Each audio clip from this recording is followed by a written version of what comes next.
नामवर पंजाबी शायर बाबा नजमी से मिलने गाजियाबाद की पुरानी आबादी में उनकी रिहाइशगाह पहुंचे। बेटे और पोते के हमरा गली से बाहर आकर फूलों के हार के साथ इस्तकबाल किया। वो 3 मरले के घर में रहते हैं। पोतियों और नवासियों ने घर की सीढ़ियों पर खड़े होकर फूलों की पत्तियां निछावर की। उनका वाहिद कमरा, बेडरूम, स्टडी रूम और ड्राइंग रूम सब कुछ है। बशीर हुसैन के नाम से इसी इलाके गाजियाबाद में पैदा होने वाला बाबा नजमी कैसे बन गया? 2 चीज़ें हैं। पहले तो नजमी में आपको बता दूं कि नजमी कैसे बना। क्या हमारे दोस्त हैं डॉक्टर यहाँ रहते थे, उनके साथ हॉस्पिटल गए इत्तेफाक से, वो किसी मरीज़ का पता लेने के लिए। तो बाहर निकले तो मैं हॉस्पिटल के सामने एक डॉक्टर का नाम लिखा होता, डॉक्टर नजमी MBBS। तो मैं दोस्त कहने लगे यार छोड़ो, क्या तुम्हारा पुराना सा नाम बशीर हुसैन, आज से तुम बाबा नजमी हो। बाबा क्यों कहा? चलो नजमी तो समझ आ गई। हाँ, बाबा इसलिए कि किसी ज़माने में मैं मैट्रिक में था तो उस वक्त तो स्कूल में एक ड्रामा हुआ था, तो उस ड्रामे में मैंने एक बाबे का करैक्टर किया था। तो जब ड्रामा करके बाहर निकले तो बाल वगैरह सफ़ेद किए हुए थे, मूछें वगैरह सफ़ेद। तो एक हमारे अजीज़ हैं, उन्होंने कहा लो जी पहले थे नजमी सी, आज तो बाबा नजमी हो गया। ड्रामे के बाबे से आप जिंदगी के असली बाबे बन गए? हाँ जी, बस वो इस तरह हुआ कि अब बशीर हुसैन का तो पता भी नहीं है किसी को, बल्कि नजमी का भी कम पता है।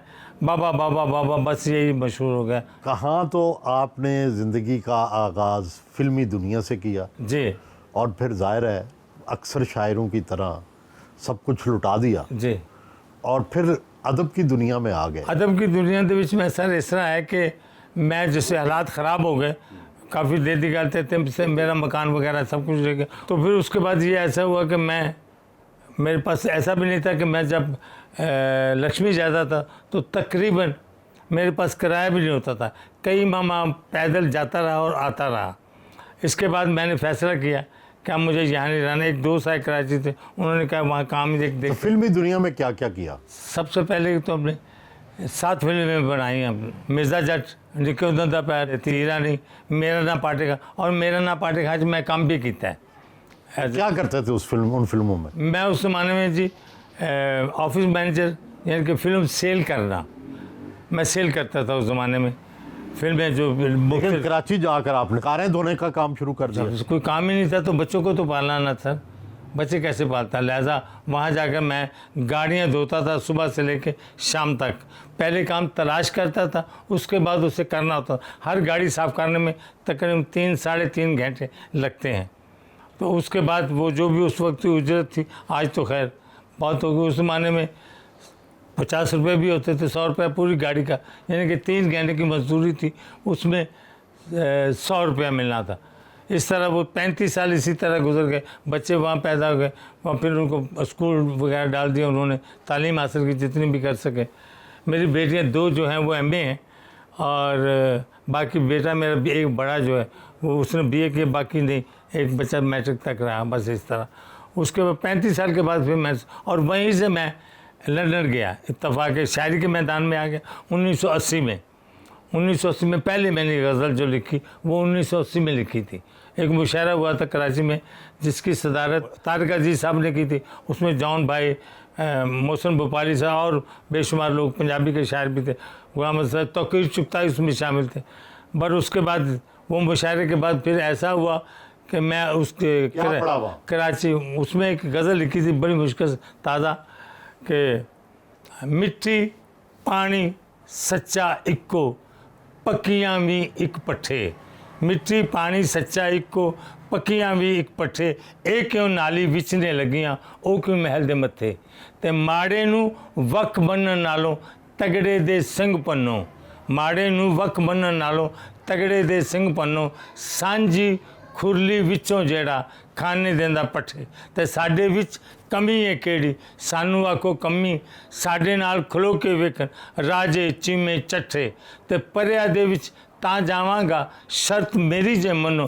किसे भी एक दी खातर होते मंजा कोई ना डठे। आसमाना ते काले बदल फिर हो गए ने इकट्ठे, तो खबरे केड़े कच्चे कोठे, टहंदी फेरे वारी, आसमाना ते काले बदल, फिर हो गए ने इकट्ठे। ए पहली गज़ल सी सर। मजदूर और ट्रेड यूनियन से जी आपका ताल्लुक जाहिर है, एक तो आप खुद गरीब और मजदूर थे, जी जी, इस बिल्कुल। वजह से बना। जी जी। लेकिन नजरियाती तौर पर जाहिर है फिल्मी दुनिया से गए थे, रोमांस की बजाय इनकलाब की तरफ क्यों मारे? इनकलाब की तो वो इस तरह है कि वहाँ के जो लोग थे, प्रेस क्लब कराची के लोग, वो तमाम प्रोग्रेस, वहाँ हबीब जाले साहब का भी आना होता था अक्सर। जब जाले साहब कराची जाते थे तो उनसे मुलाकात होती थी और उनसे दोस्ती होगी जालिब साहब से। उसमें मुजाहिद बरेलवी, हमीद छापरा, ये सब उस ज़माने में आपको तो जानते ही हैं कि उस ज़माने में वहाँ सेक्रेटरी थे मुजाहिद बरेलवी और अब्दुल हमीद छापरा साहब सदर हुआ करते थे। और जितने प्रोग्राम हुए वहाँ फिर मैं याद किया जाता था, बुलाया जाता था मुझे। फिर आर्ट काउंसिल में बेशुमार लोगों से मुलाकात हुई। फिर एक, चूँकि मैं अकेला था पंजाबी, मैं पंजाबी सुनाता था, बाकी सब लोग, और 35 साल मैंने, बाकी सब उर्दू सुनाते थे। हाँ जी, 35 साल मैंने कराची में पंजाबी का नारा लगाया और पंजाबी लोगों को बताई सुनाई 35 साल तक। फिर लाहौर कैसे आ गए? लाहौर 2007 में मैं इंग्लैंड गया था। तो जब मैं इंग्लैंड वापस आया तो बच्चे कहने लगे कि हमारा छोटा सा एक घर है, तो बेहतर, हमें उसके किराए का घर था, तो बेहतर नहीं है कि हम वापस अपने घर चले जाएं। पर ये फैसला किया और 2007 में मैं यहाँ कराची आपका अपना घर? लाहौर वापस। हाँ, यही घर जो 3.5 मरले का घर, ये मेरा भी घर नहीं है, माँ बाप ने बना के दिया, ज़मीन उनकी है, ये तो थोड़ी दीवारें पक्की हो गई हैं। तो आपके माली हालात बस इसी तरह मजदूरी वाले ही रहे हैं? सर 35 साल आपके, वो मजदूरी की, बिल्कुल जी। और अब मैं मेरी 76 साल उम्र हो गई, अब मैं क्या करूँगा? बच्चे भी कहते कि नहीं करो, लिहाजा वो कोई काम नहीं करता। बच्चे संभाल लेते हैं? हाँ, सुबह नहीं, बच्चों ने अभी क्या संभालना है, बहरहाल वो साथ देते हैं। बाकी मैं कनाडा गया हूँ, मैं लंदन गया हूँ 2-3 दफ़ा, तो मैं पिछले 3 सालों में 3 दफ़ा मुझे कनाडा बुलाया गया है। और एक ऐसा जगह बुलाया गया कि मेरा ख्याल शायर कोई कम जाएगा इस तरह। भारत में तो आपका मुजस्समा भी बना हुआ है, आपकी शायरी भी पढ़ाई जाती है यूनिवर्सिटी में। ये उनकी मेहरबानी जी, मोहब्बत है। यहाँ वालों ने अगर सुनी तो मैं क्या करूँ, उन्होंने पहचान लिया, पर पाकिस्तान ने नहीं महसूस किया, तो इसमें मेरा कोई और शिकवा भी कोई नहीं।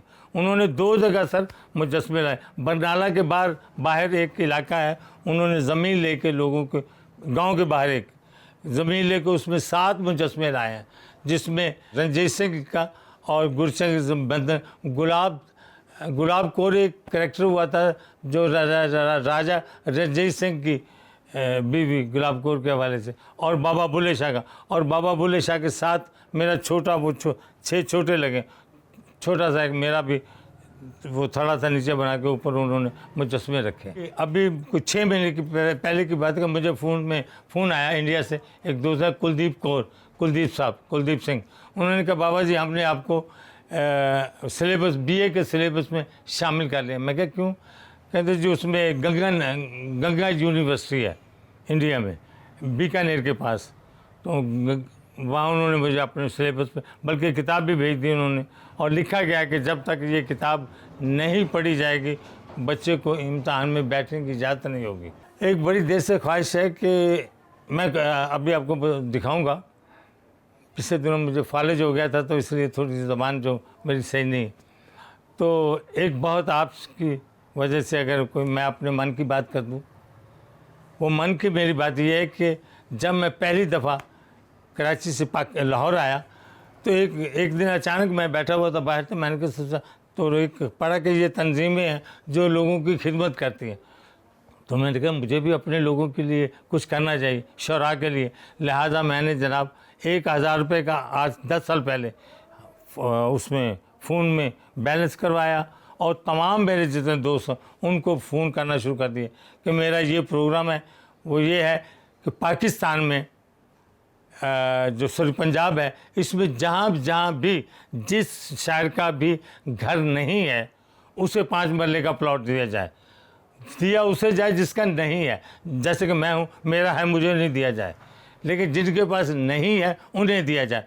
12 सारे दोस्तों से इकट्ठे हुए, सूफी मुश्ताक साहब, अपना दीप जी, सब लोग इकट्ठे हुए, उन्होंने कहा जी नहीं जी, आगे आप लगेंगे, मैं चूँकि उस वक्त मैं इतना बड़ा नहीं था, जैसे आज अल्लाह की मर्ज़ी कुदरत है कि आप आए मेरे घर में, ये मेरी खुशनसीबी, तो वो मैं बात नहीं कर सकता। वो मेरे दिल में बात है कि आज आपकी वजह से ये मैं कहना चाहता हूँ वक्त की हुकूमत से, सरकार से, कि खुदारा उन लोगों को कम से कम, उन शौरा को, अदीबों को कम से कम 5 मरले का प्लाट दिया जाए, ताकि वो अपना वहाँ घर, और किसी एक जगह नहीं, जहाँ वो रहते हैं उसी ज़िले में ही उसे घर दिया जाए। ये मेरी बड़ी ख्वाहिश होगी। वहीं नाश्ता किया।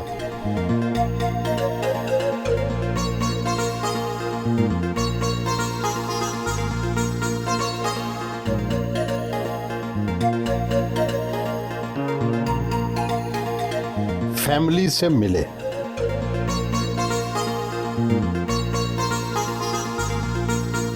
पोते ने अपने दादा का कलाम सुनाया।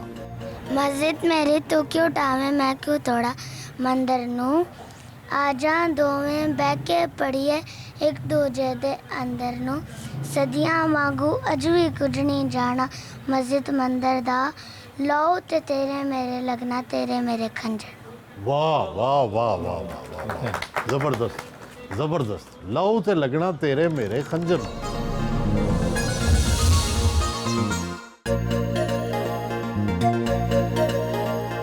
घर से मुल्का एक दुकान में फ्री लाइब्रेरी बना रखी है। पहले मैंने सोचा था कि इसे लाइब्रेरी बनाया जाए, लिहाजा मैंने वो सारा अरेंज किया, लाइब्रेरी बनाई, लेकिन इत्तेफाक से लोग नहीं आए लेने किताबें और वो बंद कर दी।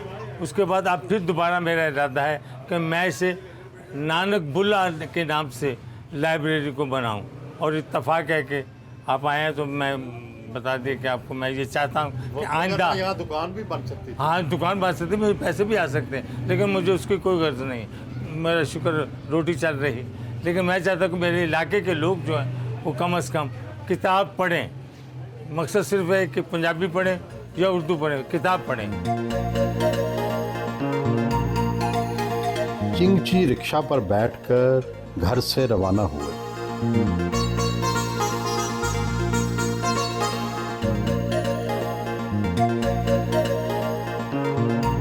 जिंदगी का सफर तो काफी मुश्किल होगा। पैदल कितना चले हैं और किराए की सवारियों पर कितना? इतना चला हूँ कि मैं अब भी प्रेस क्लब यहाँ से चिंगची में बैठता हूँ, वहाँ रोड पे जाता हूँ, वहाँ से कोई जो भी चीज़ मिल जाए, मोटरसाइकिल मिल जाए या रिक्शा मिल जाए तो बैठ के चला। और ज़्यादातर शहर में मैंने तकरीबन 100% पैदल ही चला।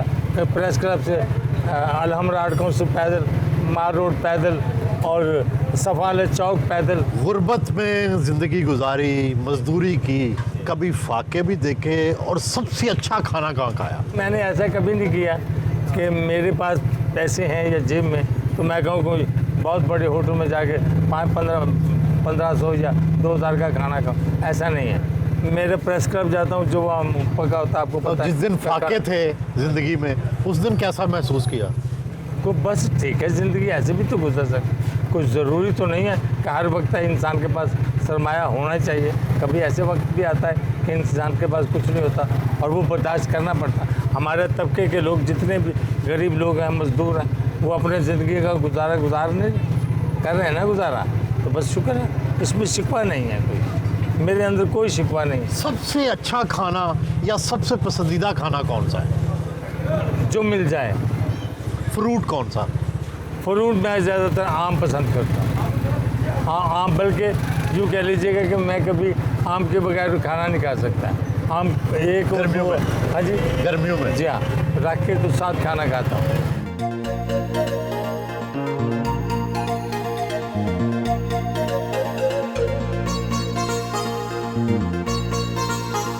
लाहौर प्रेस क्लब आना उनका मामूल है।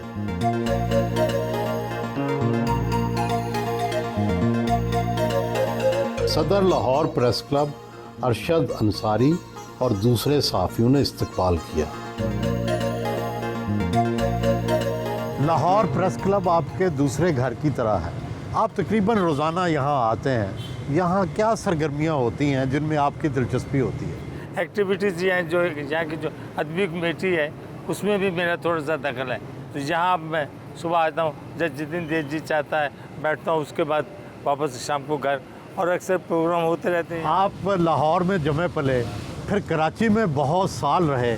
लाहौर और कराची में क्या फ़र्क है? वो शहर इल्मी शहर है, ये फिल्मी शहर, जैसे आपने वो जिक्र किया, ये वाकई ये वो शहर है कि वहाँ के लोग अदब के ज़्यादा खिदमत करते हैं, वो तरजीह दें। आपको एक मिसाल दे दूँ कि उमर शरीफ के मुकाबले में एक आदमी 20 मरतबा जीत गया और उमर शरीफ हार गया। ये है इल्मी और अदबी, यहाँ नहीं है वो। मैंने मशवरा दिया था इससे अपना आर्ट काउंसिल वालों को कि किबला जिस तरह कराची में लोग मेंबर हैं ना, इसी तरह आप भी इसे मेंबर बनाएं लोगों को।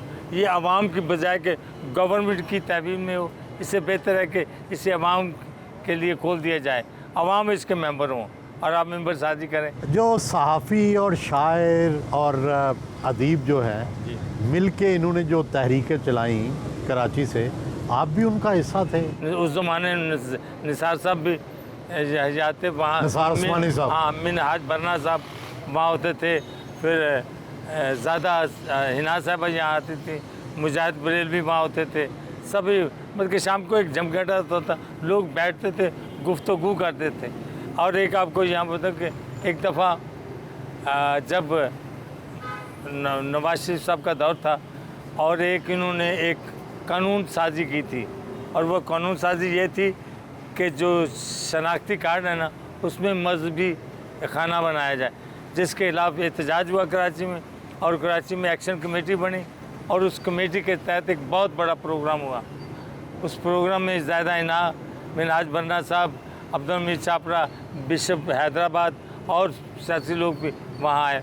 तो वहाँ प्रोग्राम हुआ रात को, शाम को। तो जब मैं, तो ज़ाहिर है कि मैं पढ़ के जब घर गया, घर जाने के बाद, पुराने ज़माने की बात है, घर गया तो मैं सुबह उठ के काम पे गया। तो मैं जब गाड़ियाँ एक देख रहा था, काम कर रहा था, तो एक पुलिस वाली गाड़ी आके मेरे पास रुकी। तो उन्होंने मुझे बुलाया, कौन हो तुम? मैं कहा मेरा नाम बाबा नजमी है। नहीं होते कौन हो? मैं कहा मुसलमान। वो समझते कि शायद ये ईसाई, क्योंकि वहाँ दाद बड़ी मिली थी उस प्रोग्राम। उन्होंने जरा मुझे गाड़ी में बिठाया और साथ ले गए, और मुझे 7 घंटे मारा, इतना मारा 6 घंटे तक मुझे मारा, मेरे पाँव में बैत मारे, पकड़ के बकायदा, एक टांग पकड़ के और दूसरे आदमी ने इस, और 4 बैत मेरे इन हाथों में मारे, और 6 घंटे मुसलसल। और कुछ नहीं बताया कि क्यों मार रहे हैं। उसकी वजह ये थी कि वहाँ जो उस प्रोग्राम में दाद मिली थी, इस अकलीतों के हक़ में मैंने एक नज़म पढ़ी थी। पता नहीं उन्हें कैसे पता चल गया कि बाबा नजमी ये क्या कर रहे हैं। 8 दिन फिर मैं काम पे नहीं जा सका, मेरे हाथ पांव सूज गए, और मैं घर पर, और बता इसलिए नहीं सका कि कोई ज़रिया नहीं था दोस्तों को बताने का कि मैं किस तरह बताता कि क्या हुआ मेरे साथ।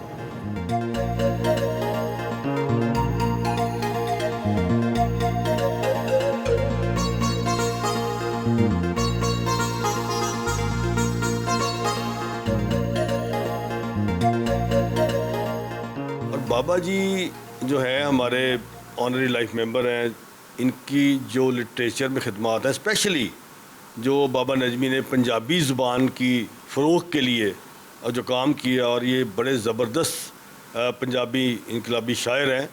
तो मैं ये समझता हूँ कि बाबा नजमी जैसे जो लोग हैं वो इस मुल्क का, इस कौम का असासा हैं।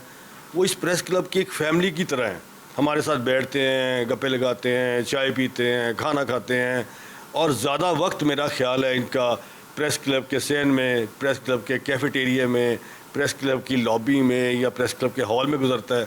आपका जो एक सेगमेंट हो पंजाबी का, और जब हम बाबा जी को स्टेज पे दावत दें तो बाबा जी ने सिर्फ 1 मिनट तकरीर करनी है और कमाल किस किस्म का एक पंजाबी में अपनी एक नज़म सुनानी है, और उसके बाद उस नज़म से आप ये तासुर ले सकते हैं कि वो जो महफिल है सारी उसी मुताबिक वो अपने बात करते हैं। तो ये शेर जड़ा है, ये बेहिम्मते लोग जो नकारा लोग अपने आप तो शिकवा करते हैं कि मैंने क्या होगा, असं कुछ कर नहीं सकते, तो ये इन्होंने हिम्मत देता है। और ये भी दसा कि इस शेर की वजह ना तकरीबन 50 लोग ऐसे ने जिन्होंने कामयाबी हासिल की है मेहनत करके, ਥੱਲੇ ਉਤੇ ਗਏ ਨੇ। ਉਹਨਾਂ ਨੇ ਬਕਾਇਦਾ ਮੈਨੂੰ ਫੋਨ ਕੀਤੇ ਨੇ ਕਿ ਬਾਬਾ ਸਾਹਿਬ ਅਸੀਂ ਤੁਹਾਡੇ ਇਸ ਸ਼ੇਰ ਦੀ ਵਜ੍ਹਾ ਤੋਂ ਇਸ ਮਕਾਮ ਤੱਕ ਪਹੁੰਚੇ। ਉਹ ਸ਼ੇਰ ਲੋ ਕਿ ਬੇਹਿੰਮਤੇ ਨੇ ਜਿਹੜੇ ਬਹਿ ਕੇ ਸ਼ਿਕਵਾ ਕਰਨ ਮੁਕੱਦਰਾਂ ਦਾ, ਬੇਹਿੰਮਤੇ ਨੇ ਜਿਹੜੇ ਬਹਿ ਕੇ ਸ਼ਿਕਵਾ ਕਰਨ ਮੁਕੱਦਰਾਂ ਦਾ, ਉੱਗਣ ਵਾਲੇ ਉੱਗ ਪੈਂਦੇ ਨੇ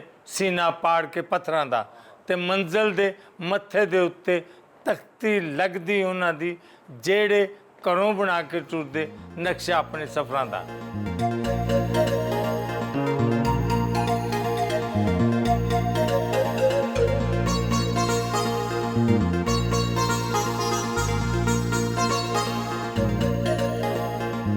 पिलाक यानी Punjab institute of language art and culture पहुंचे।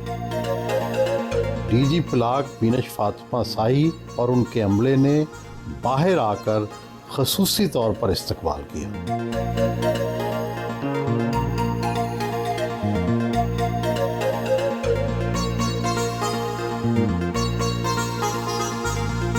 पंजाबी कल्चर के म्यूजियम का दौरा किया। यहाँ पंजाबी कल्चर की अक्कासी की गई है।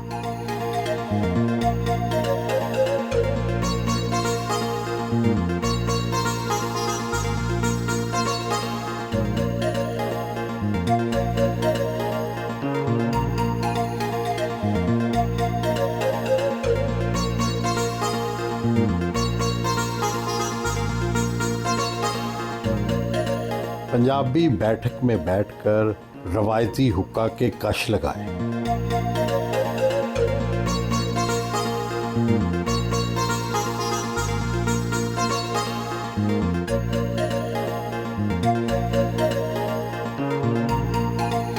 पिलाक के दफ्तर में आए। उन्हें पंजाबी कुतुब का तोहफा पेश किया गया। सबके साथ मिलकर चाय पी। बाबा नजमी साढ़े बोर्ड के मैंबर और मेरा ख्याल है मौजूदा पंजाब दे बहुत ही सैलीब्रेटेड मोस्ट सैलीब्रेटेड मॉडर्न शायरां विचों हैं ने। इन्हां दी शायरी जिहड़ी है वो आवाम दी शायरी है और ऐसी शायरी है जिहड़ी आम लोगों दे उसते नफ्स ते जिसदा हथ है और बहुत ज़्यादा पसंद की जाती है। और इन्हां दी इन्नी जिहड़ी एक पंजाबी दे वास्ते जिहड़ी खिदमत है और जितनी कंट्रीब्यूशन इन्हां दी है मेरे ख्याल है उसदी एक उसनू एप्रीशिएट करते हुए इन्हों साढ़े बोर्ड का एक मैंबर जोड़ा है वो भी बनाया गया। और इन्हों की हमेशा बहुत ही वैल्यूएबल इनपुट होंदी है ईवन वैन जो असी पंजाबी दे बधा वास्ते एडमिनिस्ट्रेटिव लैवल के उत्ते भी जो कोई फैसला करना होंदा या काम करना होंदा है तो बाबा जी की बहुत सपोर्ट है और बहुत ही वैल्यूएबल इनपुट है जी है।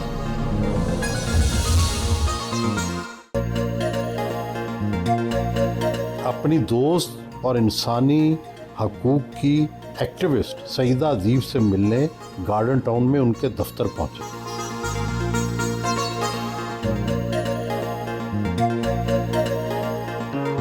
बाएं बाजू के नामवर दानश्वर वहां मौजूद थे। पुरतकल्लुफ ज़ोहराने का एहतमाम किया गया।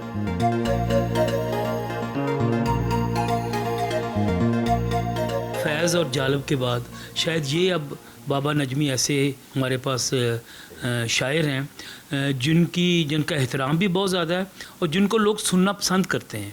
ये तकरीबन हमारे हर इवेंट में चीफ़ गेस्ट होते हैं। और बाबा जी का कमाल ये है कि ये किसी लालच के बगैर हर जगह मेहनत कशों के जलसों में पहुँचते हैं। जब ये पढ़ते हैं तो जलसे की शान दोबाला हो जाती है। बाबा जी हमारे जीने का हौसला है। और हबीब जालिब के बाद अगर कोई सड़कों पे निकला है कोई शायर जिसने लाठियाँ खाई हैं, जिसने इल्ज़ामात बर्दाश्त किए हैं, तो वो बाबा नजमी है। तो बाबा नजमी प्रैक्टिकली यानी अमली तौर पर हमारे जो पुराने बाबा थे वो भी जबर के ज़माने में बुल्ले शाह जैसे कि उसने मुल्ला के सामने खड़ा हुआ, जाबर हुक्मरानों के सामने खड़ा हुआ। तो बिल्कुल बाबा जी की वही हैसियत है आज के अहद में। तो हम खुशकिस्मत हैं, हम इस अहद में जी रहे हैं जिसमें बाबा नजमी हमारे साथ हैं। मैं ये कहूँगा कि बाबा नजमी सिर्फ बाबा ही नहीं है, बीबे भी हैं। और पंजाबी में बीबे का मतलब है एक दरवेश सूफी मंश बंदा जिसको किसी से कोई तलब नहीं। और आज के दौर का जो सबसे बड़ा इशू है सारी दुनिया में मजहबी इंतहा पसंदी, जिसकी बुनियाद पे लोग एक दूसरे के ख़िलाफ़, वो उसको बहुत खूबसूरती से और बड़े भरपूर तरीके से बाबा नजमी ने अपनी पोइट्री के अंदर उसके ख़िलाफ़ एहतजाज किया है, मजम्मत की है। यही वजह है कि इनको हमेशा जो जितने भी लोग पंजाबी ज़ुबान समझते हैं और प्यार करते हैं वो मुल्कों की सरहदों से बालातर होकर उन्हें प्यार करते हैं, क्योंकि ये अमन के दाई हैं, अमन के प्रचारक हैं और इस दुनिया को इस वक्त सबसे ज़्यादा ज़रूरत अमन की है। ਦੁਨੀਆ ਦੇ ਜਿੰਨੇ ਵੀ ਵੱਡੇ ਲੋਕ ਜਿਹੜੇ ਗੁਜ਼ਰੇ, ਜਿਹੜੇ ਸ਼ਾਇਰ ਜਾਂ ਅਦੀਬ ਸਨ, ਜਿਨ੍ਹਾਂ ਨੇ ਗਰੀਬਾਂ ਦੀ, ਮਜ਼ਦੂਰਾਂ ਦੀ ਗੱਲ ਕੀਤੀ, ਤੇ ਬਾਬਾ ਜੀ ਇੱਕ ਬਹੁਤ ਵੱਡੇ ਇਨਕਲਾਬੀ ਨੇ। ਮੈਂ ਇੱਕ ਵਾਕਿਏ ਦੀ ਮੈਂ ਖੁਦ ਗਵਾਹ ਹਾਂ ਕਿ ਮੈਂ ਆਪਣੇ ਬਾਲਾਂ ਨੂੰ ਮਿਲਣ ਗਈ ਹੋਈ ਸੀ ਅਮਰੀਕਾ, ਤੇ ਮੈਨੂੰ ਪਤਾ ਲੱਗਿਆ ਬਾਬਾ ਨਜਮੀ ਕੈਨੇਡਾ ਨੇ, ਤੇ ਮੈਂ ਉੱਥੋਂ ਬਾਬੇ ਉਹਨਾਂ ਦੇ ਪ੍ਰੋਗਰਾਮ ਵਾਸਤੇ ਗਈ। ਬਹੁਤ ਵੱਡਾ ਕੋਈ 2000 ਦੇ ਕਰੀਬ ਲੋਕ ਹੋਣੇ ਨੂੰ ਉਸ ਹਾਲ ਵਿੱਚ ਤੇ ਲੋਕ ਤਾਰੀਫਾਂ ਕਰ ਰਹੇ ਨੇ, ਤੇ ਉਹਨਾਂ ਦਾ ਇੱਕ ਤਰੀਕਾ ਹੈ ਕਿ ਉਹ ਆ ਕੇ ਤੁਹਾਡੇ ਸਾਹਮਣੇ ਅਕੀਦਤ ਵਿੱਚ ਪੈਸੇ ਰੱਖਦੇ ਨੇ। ਤੇ ਇੱਕਦਮ ਮੈਨੂੰ ਆਵਾਜ਼ ਮੈਂ ਸੁਣੀ ਬਾਬਾ ਜੀ ਦੀ ਰੋਂਦੀ ਹੋਈ ਆਵਾਜ਼ ਸੀ ਤਕਰੀਬਨ। ਉਹਨਾਂ ਨੇ ਕਿਹਾ ਕਿ ਜੀ ਦੇਖੋ ਤੁਸੀਂ ਮੈਨੂੰ ਬਹੁਤ ਇੱਜ਼ਤ ਦਿੱਤੀ, ਮੈਨੂੰ ਤੁਸੀਂ ਇੱਥੇ ਬੁਲਾਇਆ, ਮੈਂ ਪੈਸੇ ਲੈਣ ਨਹੀਂ ਆਇਆ, ਮੇਰੇ ਅੱਗੋਂ ਪੈਸੇ ਚੁੱਕ ਲਓ। ਇਹ ਉਹ ਗੱਲ ਹੈ ਜਿਹੜੀ ਮੇਰੇ ਦਿਲ ਨੂੰ ਛੂ ਗਈ, ਕਿਉਂਕਿ ਬਾਬਾ ਜੀ ਦੇ ਜਿਹੜੇ ਫਾਈਨੈਂਸ਼ੀਅਲ ਸਰਕਮਸਟੈਂਸਿਸ ਨੇ ਅਸੀਂ ਸਾਰੇ ਵਾਕਿਫ ਹਾਂ ਕਿ ਬਾਬਾ ਜੀ ਬੇਸਿਕਲੀ ਇੱਕ ਮਜ਼ਦੂਰ ਆਦਮੀ ਨੇ ਤੇ ਪੈਸਾ ਸਭ ਦੀ ਜ਼ਰੂਰਤ ਹੁੰਦਾ, ਲੇਕਿਨ ਉਹਨਾਂ ਨੇ ਆਪਣੇ ਮੁਲਕ ਦੀ ਇੱਜ਼ਤ ਔਰ ਸ਼ਾਨ ਜਿਹੜੀ ਹੈ, ਆਪਣੀ ਗ੍ਰੇਸ ਨੂੰ ਉਹਨਾਂ ਨੇ ਕਾਇਮ ਰੱਖਿਆ।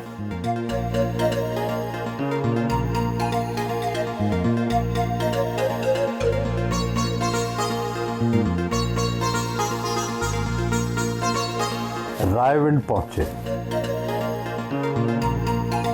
मजदूर किसान पार्टी और पंजाब रिक्शा यूनियन ने बाबा नजमी के एजाज़ में जलसे का एहतमाम किया।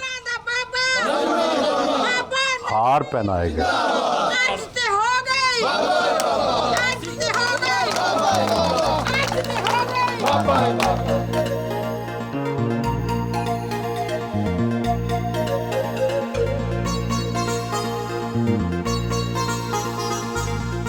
ਮਜ਼ਦੂਰਾਂ ਦਾ ਜਦ ਵੀ ਮੁੜਕਾ ਡੁੱਲੇਗਾ, ਹਿੰਮਤ ਵਾਲਾ ਹੋਰ ਇੱਕ ਬੂਆ ਖੁੱਲੇਗਾ।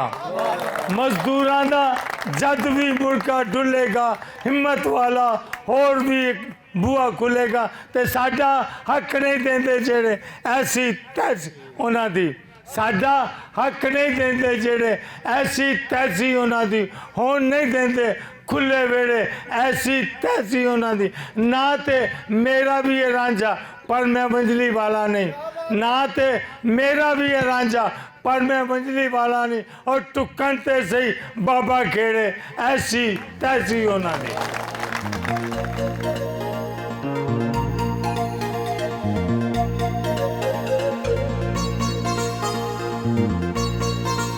मुस्तफ़ा टाउन में पंजाब हाउस पहुंचे।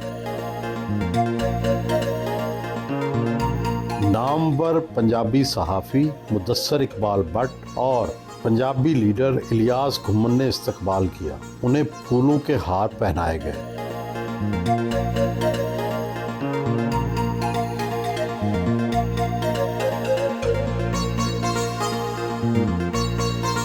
बाबा नजमी नाल असी उस दौर के मुतारफ हाँ जो ये कराची रिहायश पजी सन, और असी इन्हों डेली जंग और दीगर अखबारात पढ़ते सन। मैं इनका पंजाबी कलाम उर्दू अखबार छाया होता सी। फिर जो लाहौर तशरीफ लियाए और साडा उदों का एक ऐसा ताल्लुक बनया कि जिहड़ा अज तक मजबूत बुनियादां ते इस्तवार है। मैं समझना कि बाबा नजमी की शायरी एक अवामी रंग है और वो शायरी आम बंदे की शायरी जिन्हों हर बंदा बड़ी बासानी समझदा भी है तो पढ़ता भी। और ये बाबा जी की सब तो वड्डी खूबी है वो भी कि इन्हें समाज की गल की है, मुआशरे की गल की है, मुआशरे की घुटन की गल की है। और असी तो इन्होंने इन्ने मोतरफ सा कि अज तो 35 साल पहला जो असी पंजाबी अखबार का अजरा किया तो वो मत्थे ते पहला शेर इन्हों का सी, उच्चा करके मैं जावांगा जग ते बोल पंजाबी दा, ਘਰ ਘਰ ਵੱਜਦਾ ਲੋਕ ਸੁਣਨਗੇ ਇੱਕ ਦਿਨ ਢੋਲ ਪਛਾਣ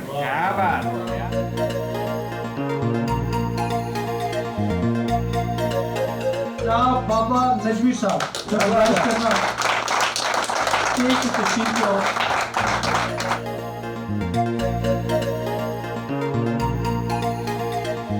बाबा नजमी के एजाज़ में दानश्वरों ने खिताब किया।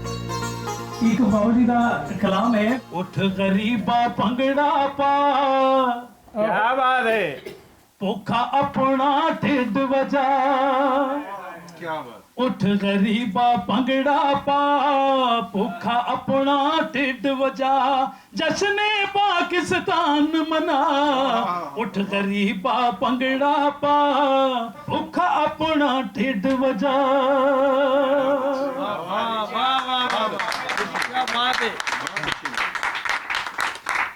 ਪੰਜਾਬੀ ਦੇ ਸਭ ਤੋਂ ਕਹਿ ਸਕਨੇ ਆ ਕਿ ਜੇ ਇਸ ਤਰ੍ਹਾਂ ਦੇ ਸ਼ਾਇਰ ਨੇ ਜਿਨ੍ਹਾਂ ਨੇ ਪੰਜਾਬੀ 'ਚ ਗਜ਼ਲਾਂ ਲਿਖੀਆਂ, ਨਜ਼ਮਾਂ ਲਿਖੀਆਂ, ਨਾਲੇ ਤਾਰੀਖੀ ਗਜ਼ਲਾਂ ਵੀ ਲਿਖੀਆਂ, ਪੰਜਾਬੀ ਦੇ ਵਿੱਚ ਕੰਮ ਕੀਤਾ, ਨਾਲ ਮਿਹਨਤ ਵੀ ਕੀਤੀ ਹੈ। ਮੈਂ ਉਹਨਾਂ ਨੂੰ ਹਮੇਸ਼ਾ ਫੋਲੋ ਅਪ ਕਰਨੀ ਹੈ। ਬਹੁਤ ਸ਼ੁਕਰੀਆ ਜੀ। ਬਾਬਾ ਜੀ ਨੂੰ ਮੈਂ ਉਦੋਂ ਮਿਲਿਆ ਜਦੋਂ ਉੱਥੇ ਪੰਜਾਬੀ ਕਾਨਫਰੰਸ ਹੋਈ, ਔਰ ਤੀਜੇ ਦਿਨ ਜਾਂ ਚੌਥੇ ਦਿਨ ਇਹਨਾਂ ਨੂੰ ਮੈਂ ਚੁੱਕ ਕੇ ਲੈ ਗਿਆ, ਔਰ ਫਿਰ ਇਹ ਸਾਰੀ ਜ਼ਿੰਦਗੀ ਮੇਰੇ ਨਾਲ ਹੀ ਰਹੇ ਨੇ, ਭਾਵੇਂ ਅਸੀਂ ਇਕੱਠੇ ਨਾ ਵੀ ਇਕੱਠੇ ਹਾਂ। ਔਰ ਇਹਨਾਂ ਦਾ ਇੱਕ ਸ਼ੇਰ ਹੈ, ਸਦੀਆਂ ਵਾਂਗੂ ਕੁਝ ਨਹੀਂ ਹੋਣਾ, ਮਸਜਿਦ ਤੇ ਮੰਦਰ ਨੂੰ ਲਹੂ ਤੇ ਲੱਗਣਾ ਤੇਰਾ ਮੇਰਾ, ਤੇਰੇ ਮੇਰੇ ਖੰਜਰ ਨੂੰ। ਸੋ ਆਓ ਅਮਨ ਦੀ ਗੱਲ ਕਰੀਏ, ਪੀਸ ਦੀ ਗੱਲ ਕਰੀਏ, ਅੱਗੇ ਵਧਾਈਏ, ਲੜੀਏ ਨਾ। ਅੱਜ ਜੋ ਜੰਗਾਂ ਦੇ ਉੱਤੇ ਖਰਚ ਹੋ ਰਹੇ ਨੇ, ਅਗਰ ਇਸ ਤੋਂ ਅੱਧਾ ਖਰਚ ਵੀ ਐਜੂਕੇਸ਼ਨ ਤੇ ਔਰ ਹੈਲਥ ਤੇ ਕੀਤਾ ਜਾਏ ਤਾਂ ਕੋਈ ਬੰਦਾ ਨਾ ਬਿਮਾਰ ਹੋ ਕੇ ਮਰੇਗਾ ਔਰ ਨਾ ਅਨਪੜ੍ਹ ਹੋ ਕੇ ਮਰੇਗਾ। ਸਾਡੇ ਸਟੂਡੈਂਟਸ ਦੇ ਦੌਰ ਦੇ ਵਿੱਚ ਬੋਲਦਾ ਰਿਹਾ ਬਾਬਾ ਕਿ ਇਸ਼ਕ ਦੀ ਬਾਜ਼ੀ ਜਿੱਤਣ ਨਾਲੋਂ ਹਾਰ ਜਾਈਏ ਤੇ ਚੰਗਾ ਹੈ, ਪਰ ਭੱਜਣ ਨਾਲੋਂ ਵਿੱਚ ਮੈਦਾਨ ਦੇ ਮਰ ਜਾਈਏ ਤੇ ਚੰਗਾ ਹੈ। ਜਦੋਂ ਜਹਿਦ ਹੁੰਦੀ ਹੈ ਜਿਹੜੀ ਹੱਥਾਂ ਨਾਲ ਕੀਤੀ ਹੋਵੇ, ਔਰ ਉਹਨਾਂ ਹੱਥਾਂ ਤੋਂ ਮੁਰਾਦ ਕਲਮ ਵੀ ਹੁੰਦਾ ਹੈ, ਉਹਨਾਂ ਹੱਥਾਂ ਤੋਂ ਮੁਰਾਦ ਸੰਨੀ ਤੇ ਥੋੜਾ ਵੀ ਹੁੰਦਾ ਹੈ। ਬਾਬਾ ਸਰੇਆਮ ਗੱਡੀਆਂ ਠੀਕ ਕਰਦਾ ਹੁੰਦਾ ਸੀ, ਹੱਥ ਕਾਲੇ ਹੁੰਦੇ ਸਨ ਪਰ ਦਿਲ ਇਸੇ ਤਰ੍ਹਾਂ ਹੀ ਚਿੱਟਾ ਸਵੈਬ ਔਰ ਸੋਹਣਾ ਹੁੰਦਾ ਸੀ ਬਾਬੇ ਦਾ ਉਸ ਵੇਲੇ ਵੀ। ਪੰਜਾਬ ਦੇ ਵਿੱਚ ਵੀ ਪੰਜਾਬ ਦਾ ਮਾਣ ਰੱਖਿਆ, ਔਰ ਇਸ ਪੰਜਾਬ ਵਿੱਚ ਹੀ ਨਹੀਂ, ਚੜ੍ਹਦੇ ਤੇ ਲਹਿੰਦੇ ਦੋਹਾਂ ਪੰਜਾਬਾਂ ਵਿੱਚ ਪੰਜਾਬੀ ਜ਼ੁਬਾਨ ਦਾ ਨਾਮ ਉੱਚਾ ਕੀਤਾ। ਔਰ ਤੀਜਾ ਪੰਜਾਬ ਜਿਹੜਾ ਕਿ ਅਸੀਂ ਕਹਿੰਦੇ ਆ ਕਿ ਪੂਰੀ ਦੁਨੀਆ ਵਿੱਚ ਫੈਲੇ ਆ ਪੰਜਾਬ, ਉੱਥੇ ਵੀ ਬਾਬੇ ਨੂੰ ਇੰਨੀ ਹੀ ਇੱਜ਼ਤ ਮਿਲਦੀ ਏ। ਬਾਬਾ ਕੈਨੇਡਾ ਦੀ ਕਿਸੇ 에ਅਰਪੋਰਟ ਤੇ ਉਤਰ ਜੇ, ਬਾਬਾ ਲੰਡਨ ਉਤਰ ਜੇ, ਅਮਰੀਕਾ ਉਤਰ ਜੇ, ਅੱਗੇ ਲੋਕ ਸਵਾਰੀਆਂ ਲੈ ਕੇ ਖਲੋਤੇ ਹੁੰਦੇ ਨੇ। बड़ी मुहब्बत ते बड़ा प्यार ते बड़ा खलूस। सुहेल साहब सुबह तो मेरे नाल ने घर आए, और तुसी अज चिंची ते सफ़र किया, कमाल है। वाह वाह लीकां विच उडीकां, वाह वाह लीकां विच उडीकां, सारे घर नूं रंगे आए। वाह वाह लीकां विच उडीकां, सारे घर नूं रंगे आए, उन्हें आस लवा के मेरा पल पल सूली टंगे आए। जिन्ना दे घर उपर जावन रो दे ठंडे डोल परे, ओ की जानन बेलन विचों गन्ना किवें लंघिया है।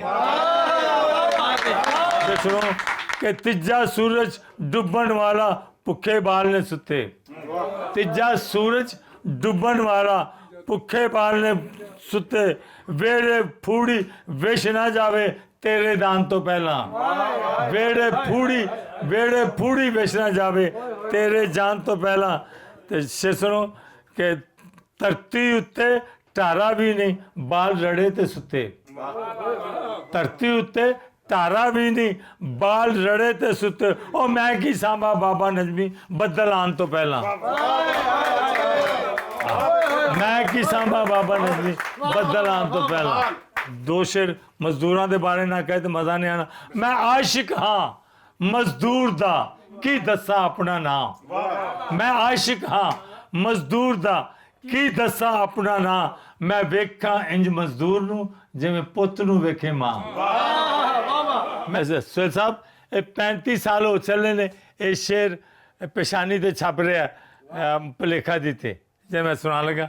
उच्चा करके मैं जावांगा जग ते बोल पंजाबी दा उच्चा करके और हो गया ये हो गया उच्चा करके मैं जावांगा जग ते बोल पंजाबी दा कर कर वजदा लोग सुननगे एक दिन ढोल पंजाबी दा ते एक मिसरे विचों तैनू लाला दी पढ़ लभेगी एक मिसरे विचों तैनू लाला दी पढ़ लभेगी साडे बाबियां विचों कोई भी बाबा बोल पंजाबी दा साडे बाबियां विचों कोई भी बाबा बोल पंजाबी दा ते लखां ईदां वर्गा साडा याद दिहाड़ा होवेगा लखां ईदां वर्गा साडा याद दिहाड़ा होवेगा जिस दिन साडे बाल पढ़नगे कायदा खोल पंजाबी दा एक शेर और सुन लो कि मेरा कोई भी यार मरे ना मेरे मरण तो पहला